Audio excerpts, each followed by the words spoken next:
우리 같이 한 목소리로 합독하시겠습니다. 시작. 이날은 여호와의 정하신 것이라 이날에 우리가 즐거워하고 기뻐하리로다.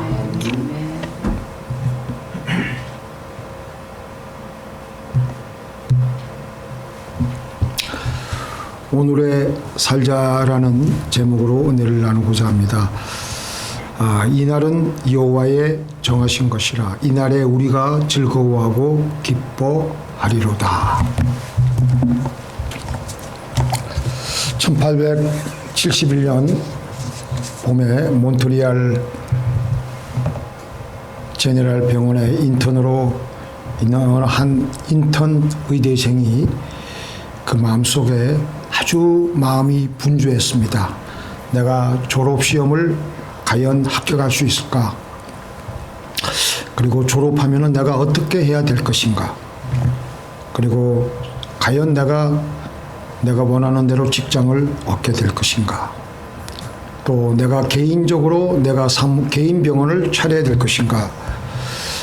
여러 가지 자기에게 다가올 그런 여러 가지 삶의 문제들을 생각하고 걱정하느라고 마음이 너무나도 지쳐 있었습니다. 그렇게 지쳐 있는 와중에 그가 우연히 책 중에 책 한 구절이 그의 마음을 잡아당기기 시작했습니다. 그 구절은 뭐냐면 우리들의 중대한 임무는 막연히 먼 곳에 있는 것을 찾는 일이 아니라 확실하게 보이는 가까운 곳에 있는 것을 실천하는 일이다.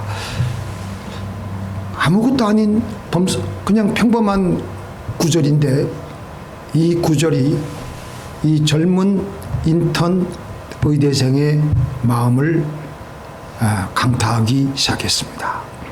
그때부터 그는 다른 멀리 떨어져 있는 미래의 것을 걱정하지 않기로 결심을 합니다.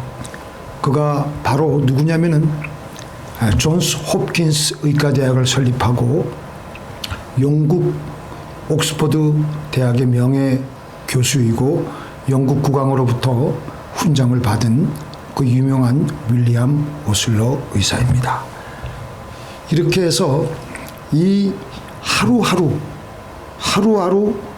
멀리 떨어져 있는 미래를 가지고 살아갈 것이 아니라 자기에게 주어진 하루하루를 잘 살다가 42년이 지난 어느 봄날 예일 대학교 졸업생들에게 졸업식에 초청을 받아가지고 이제 막 사회에 진출하게 되는 예일 대학교 졸업생들에게 이런 연설을 하게 됩니다.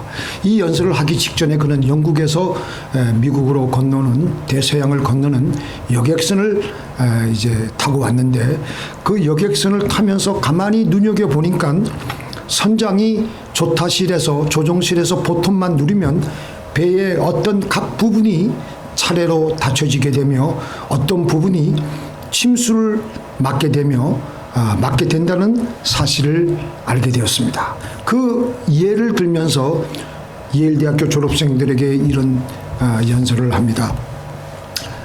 학생 여러분들, 제군 여러분들, 내 후배 여러분들은 이 전기 여객선보다 훨씬 더 훌륭한 조직체이며 지금부터 이제는 사회의 오랜 항해에 나가게 됩니다.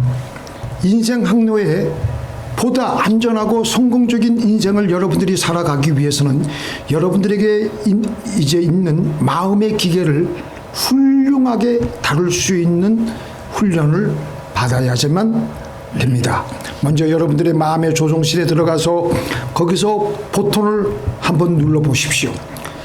그 버튼은 여러분들은 이제 버튼을 누르게 되면 거기에서 여러분들은 인생의 모든 과거를 잠그며 이제는 아무 소용없는 어제를 걸어 잠그는 묵직한 철문 소리를 듣게 될 것입니다. 철커덕. 다른 버튼을 누르면 그 버튼은 우리 앞에 아직 펼쳐지지 않은 내일이라는 영역을 가리우게 될 것입니다. 그렇게 하고 난 후에야 오늘은 안전한 현실이 될 것입니다. 어리석은 사람들은 과거 일에 집착하고 어제 일에 번민하여 내일이란 뜬구름 잡는 미래나 생각하며 살아갑니다. 미래나 과거는 모두 닫아 걸어 잠그십시오. 인간 구속의 날은 오늘입니다. 어제나 내일의 문을 꽉 잠가버리고 확고한 오늘에 살아가는 훈련을 가지십시오. 그러면서 이분이 예수님의 주기도문의 예를 드는데, 하늘에 계신 우리 아버지여 이름이 거룩히 여김을 받으시오며 나라의 임하옵시오며 뜻이 하늘에서 이루어진 것 같이 땅에서도 이루어지이다. 오늘날 우리에게 일용할 양식을 주옵시고 라는 기도로 하루의 일과를 시작하라고 합니다.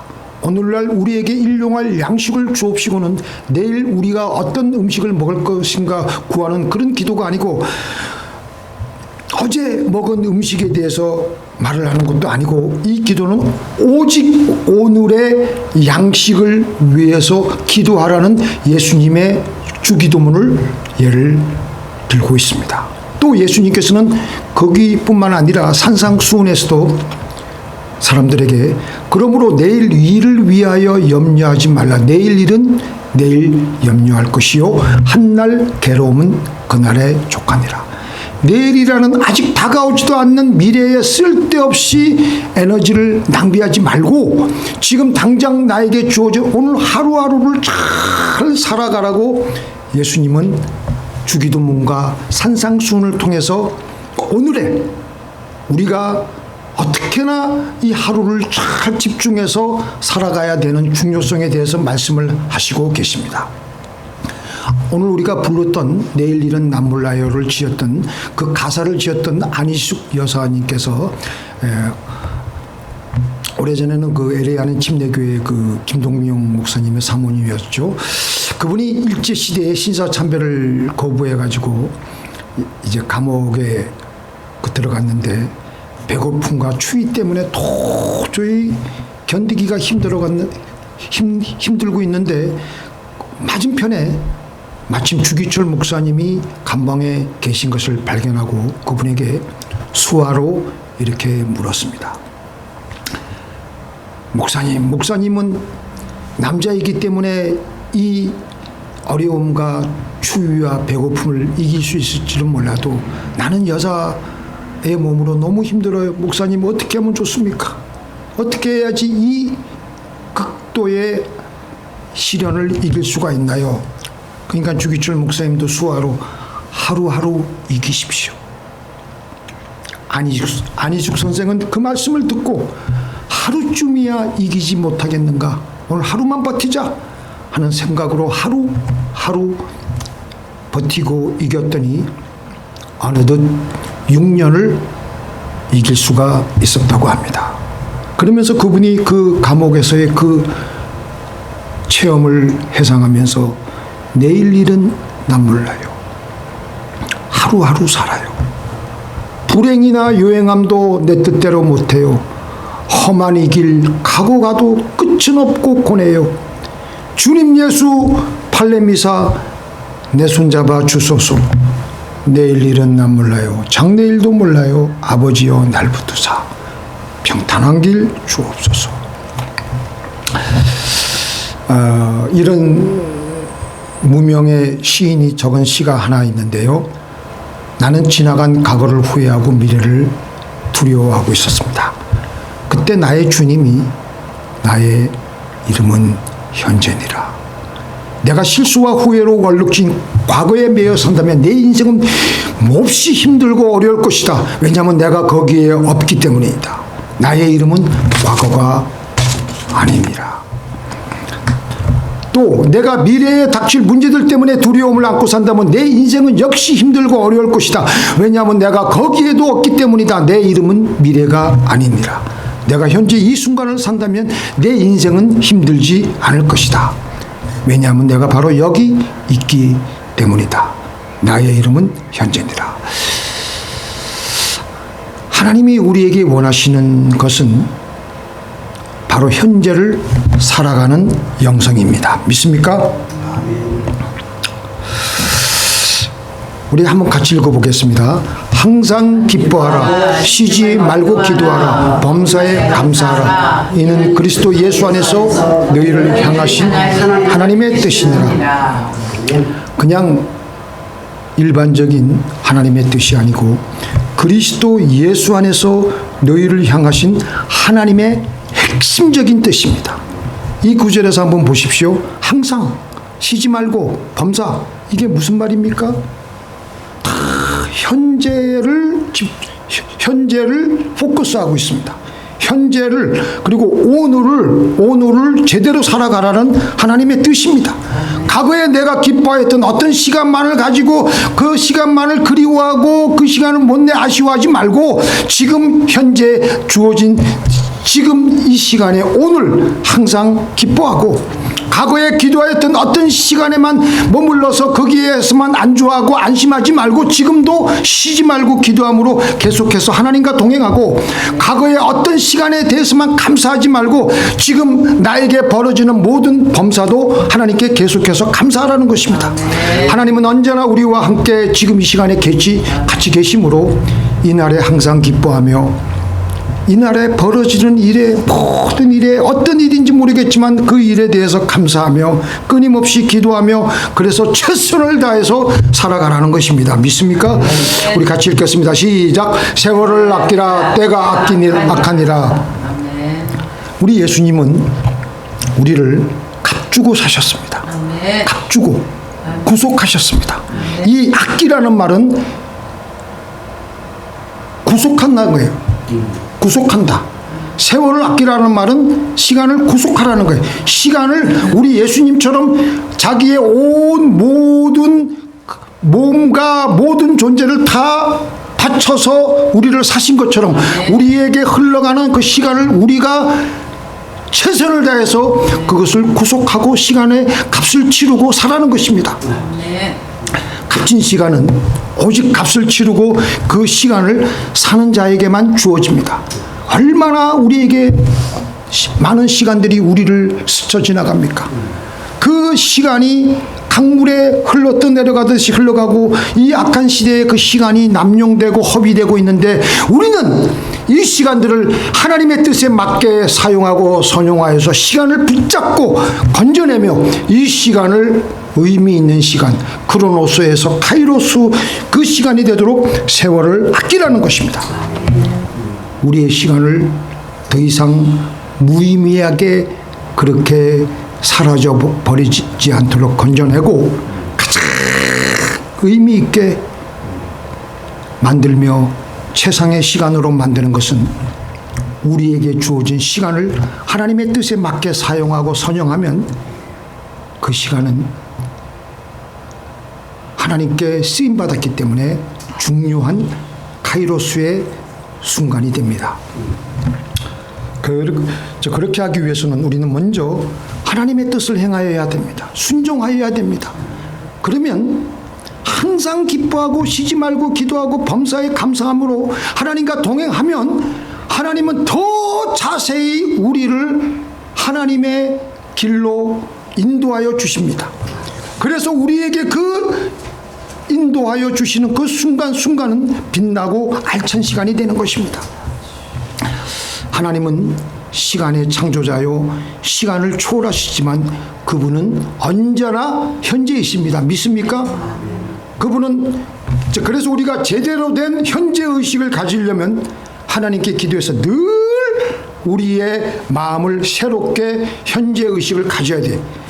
하나님께 우리가 기도하지 않고 그냥 세월을 계속 원망하고 불평하고 과거에 묶여서 그렇게 기도하지 않고 살아가면요 끊임없이 다가오는 시간을 제대로 현재에 맞추어서 살지 못하고 뒤처지는 겁니다.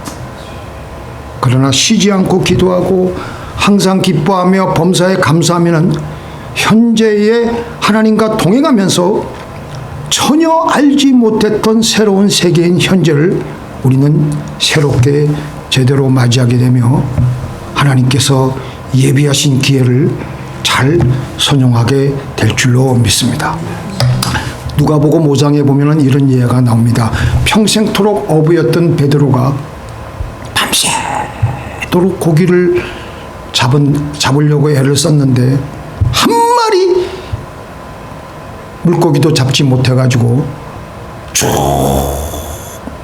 허탈하게 처져 있는데, 그때 주님께서 그들에게 나타나셔가지고 그 베드로에게 깊은 데로 가서 그물을 던져라 라고 말씀하셨어요. 과거의 경험, 지금까지의 물고기 잡는 어부들의 상식과는 전혀 배치되는 말씀이 있습니다. 그런데 베드로가 지금 나와 함께 하신 예수님께서 그 입에서 나오는 말씀대로 말씀에 의지해서 그렇게 했더니 그물이 찢어질 정도로 물고기들이 잡히는 기적을 경험하게 된 것입니다. 그리고 그런 예수님을 경험한 베드로가 뭐라고 했습니까? 이 사건이 일어나기 직전에는 선생님이여 했다가 이제는 하나님을 체험하니까 주여로 바뀌었어요. 하나님을 경험하게 된 것이에요. 영생의 삶을 살게 되었던 것입니다. 같이 읽겠습니다. 시작. 영생은 곧 유일하신 하나님과 그의 보내신 자 예수 그리스도를 아는 것이니이다. 영생이 뭐 천국 가서만 있는 영생이 아니고 이 나그네 이 척박한 땅에서도 하나님과 동행하고 하나님을 체험하고 하나님을 경험하면은 그게 바로 영생의 삶이에요. 아멘. 천국을 가야지만 천국이 아니고 이 지상에서도 하나님을 만나며 그분의 인도를 받으면 바로 그게 천국의 삶이요 영생의 삶인 줄 믿습니다. 아멘. 그분을 만나면, 현재이신 하나님을 만나면은 현재 흘러가는 시간을 값진 시간으로 만들어 주시는 하나님의 기적을 체험하게 될 줄로 믿습니다. 사실 현재는요, 한 번도 우리가 살아보지 못했던 순간이에요. 하나님의 선물이에요. 그런데 그분이 일러주는 대로 내가 어떻게 살아야 되겠습니까? 내가 이 시간에 무슨 말을 해야 되겠습니까? 하면은 하나님께서 가장 새롭게 우리를 인도하여 주십니다. 우리 같이 읽겠습니다. 내 고초와 재난 곧 쑥과 담즙을 기억하소서. 내 심령이 그것을 기억하고 낙심이 되오나 중심에 해상한 즉 오히려 소망이 있음은 여호와의 자비와 긍휼이 무궁하심으로 우리가 진멸되지 아니함이니이다. 이것이 아침마다 새로우니 주의 성실이 크도소이다. 지나간 과거, 고초, 재난 이런 것들에 발목이 잡혀서 과거에 살아갈 수밖에 없지만 하나님께 나와서 기도하니까 하나님은 또 오늘 새로운 은혜를 주시는 것입니다. 그래서 아침마다 새로우니 주의 성실이 크도소이다. 그래서 우리는 새벽마다 하나님께 부르짖고 새벽을 깨우는 거예요. 시편 108편에 보면은 내가 새벽을 깨우리로다. 새벽에 일어나서 어제에 물들어 있는 나의 영혼을 오늘 새롭게 깨우고 지금 현재 오늘 주시는 하나님의 은혜로 채우라는 것입니다. 아침마다 새로우니 주의 성실이 크도소이다. 육적인, 그러니까 일용할 양식을 주옵소서. 거기는 육적인 그 양식이 아니라 하나님의 영적인 양식도 우리에게 구하는 것입니다. 그래서 끊임없이 다가오는 이 새날을 새롭게 잘 맞이하라는 것입니다. 이 날은 여호와의 정하신 것입니다. 이 날에 우리가 즐거워하고 기뻐하십시다. 기도를 하면 할수록 우리는 더욱더 현재에 대한 바른 의식이 생깁니다. 의식이 우리가 기도 많이 하면 산신령 같이 돼가지고 몽롱해가지고 우리가 잠자는 것 같지만 우리 의식은요, 이 현재 의식에 하나님이 그 세팅업을 해줘가지고 캘리브레이트 시켜주기 때문에 우리가 아주 현재에 제대로 살아갈 수 있도록 캘리브레이트 해줍니다.